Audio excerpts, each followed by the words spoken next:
Hello, savages! Welcome to your spoon-fed edition of Vampire Kingdoms. Woo! All right. I've been thinking long and hard about how to really create this epic narrative about you guys going through these catacombs that are. It's like this mishmash of a mountain that has fallen apart, castle pieces, natural tunnels, all thrown together, creating this landscape for you guys to travel through. And plus it's filled with like a billion vampires, and how do you really capture this? So I dove into some Suede, thanks to Vivi, if you watch, and they had these sort of this quick encounter type deal, and so I really sort of took a look at that, and then just sort of dialed it up to 11, if you want to say, and really tried to narratively describe just the ball of shit the Vampire Kingdom heroes have found themselves in. It just sort of starts off, sometimes I like to do pretend as if this is an actual book that's being read to somebody. So I, start off with Erin Tarn musing about this chapter of her book that she wrote, and has a little bit of foreshadowing for everybody if you guys want to delve into that. Then I try to set up the scene narratively. I like to try to describe the scene a little bit through the sort of voices of some of the NPC allies that are traveling with the group. Just in case Sarge and John, you guys watch this. You got Carl, this imp that's Penitent's adoptive son, learning how to be an APOC. Basically, if you took a broad kill, made him a teenager, and then started giving him, mystic APOC type abilities. That's who Carl is. Oh, and he has a $13 million credit Battle Fury blade. Then you got also a daughter of Del Rio, somebody that has grown up a little bit since Penitent first saw her in the sewers of Del Rio. And then you got Blanca, who is this white, fluffy little dog that Ashlyn picked up at this ley line truck stop called the Great Hamburger Hut or something like that. And it's just been in her purse or handbag for quite some time. And something's really weird about it. This dog's just taking vampires by the leg and throwing them against walls, and they just turn to dust and kills them. This dog seems incredibly strong, really. So anyways, we got this dog. It just yips a lot. Sometimes Rod, Nadiri's droid will translate for the dog when it yips. Finally got Rodney, Nadiri's actual wild card sidekick. The rest of them were allied extras. Rod's this floating sort of droid, seeker, spy, stealth, recon droid from the Krigor Empire that was reprogrammed a while back.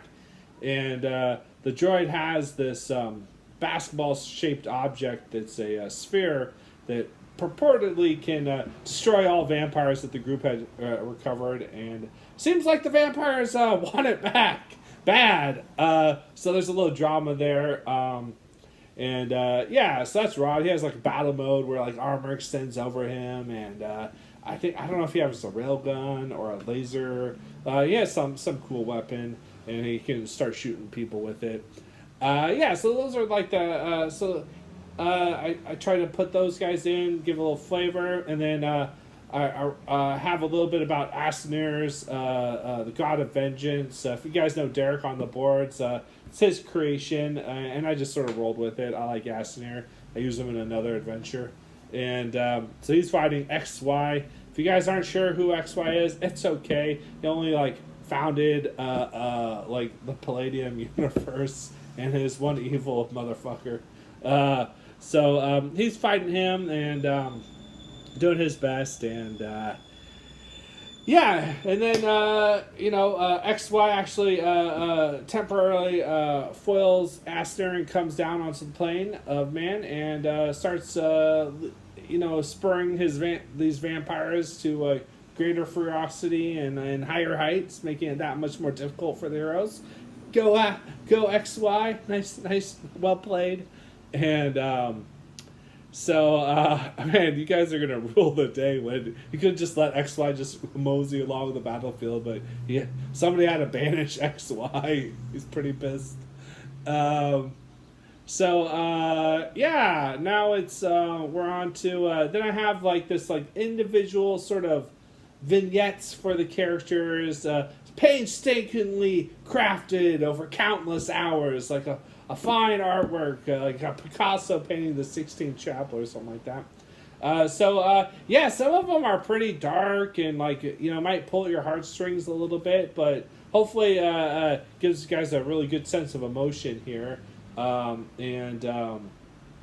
cool thing is, if you roll high enough, you can actually edit my words. So I have this cool thing where when you get down to the directions, read those directions. It's like a smorgasbord. I try to make it as easy as possible, and I swear to God, it's mostly the Suede rules, but then I love their creative combat, so I threw in some creative combat with different things that could happen. But if you get a score of a 12 after a -8 or -10 if you want extra -2 for a hindrance, you can actually go into my words and copy and paste them into your own post and swap 3 words that I wrote. So if I put Rod lost the spherical device, you could change that word lost to Rod protected it. You can change what he ever dropped was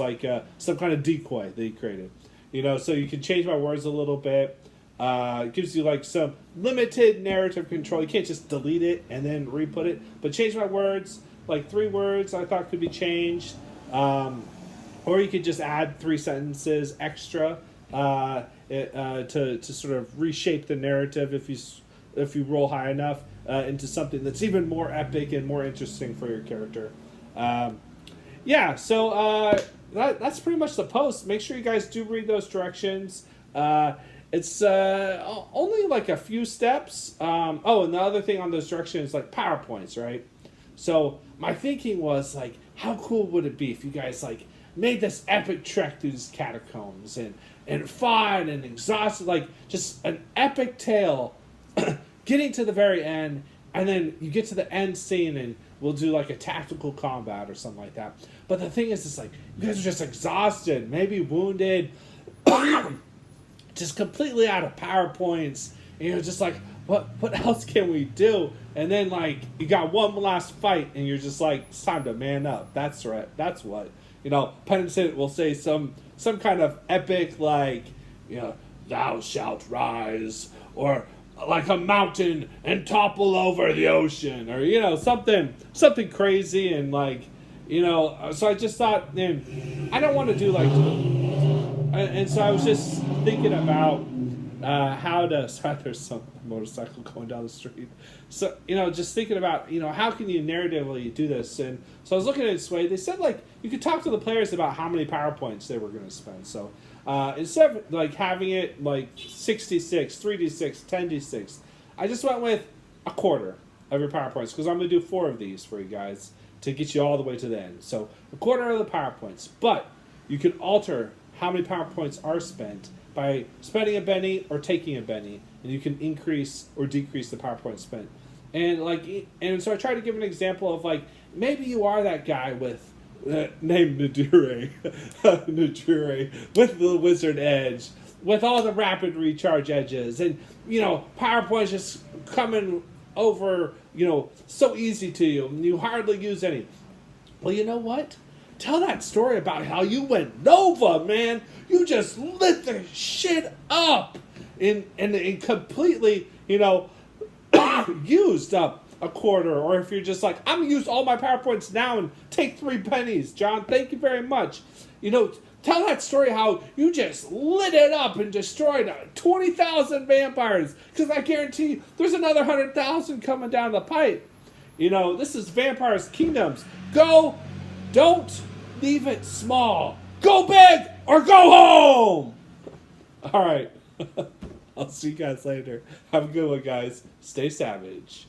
I'm talking to you. You, Hans. Stay savage.